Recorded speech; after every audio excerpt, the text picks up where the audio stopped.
قرآن کریم تقریباً 1500 سال قبل اتارا گیا یا ریویل ہوا، اور 1500 سالوں سے ہی اتنے ہی عرصے سے پڑھا جا رہا ہے، میمورائز کیا جا رہا ہے، درس دیے جا رہے ہیں۔ قرآن کا یہ دعویٰ ہے، مسلمانوں کا بھی یہ دعویٰ ہے کہ یہ اللہ کا کلام ہے، یہ پرفیکٹ ہے، یہ لا ریب ہے، اس کے اندر کوئی کسی طرح کا غلطی نہیں ہے۔ جب دہریے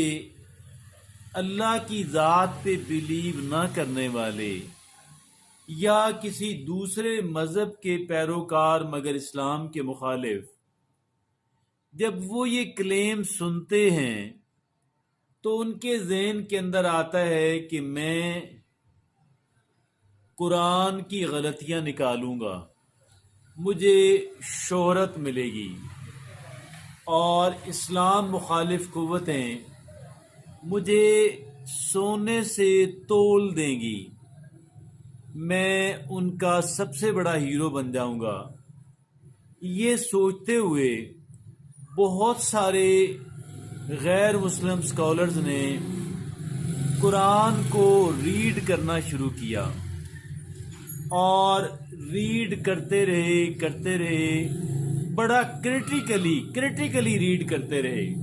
مسلمان تو کریٹیکلی ریڈ نہیں کرتا نا، جنہوں نے غلطیاں نکالنی تھی وہ تو کریٹیکلی دیکھیں گے تو غلطیاں ملیں گی نا، لیکن وہ کریٹیکلی بھی دیکھتے رہے، سپر کریٹیکلی بھی دیکھتے رہے، ہائپر کریٹیکلی بھی دیکھتے رہے، مگر قرآن کے اندر کوئی عیب تلاش نہ کر سکے، اور اس وجہ سے نہایت امپریس ہوئے، بہت متاثر ہوئے، اور اتنا کہ انہوں نے اسلام قبول کر لیا۔ دیکھیے، یہ بات ہے، قرآن کے ونڈرز جو ہیں کبھی ختم نہیں ہوں گے، کبھی ختم نہیں ہوں گے۔ 2000 سال مزید قرآن پہ ریسرچ ہوتی رہے،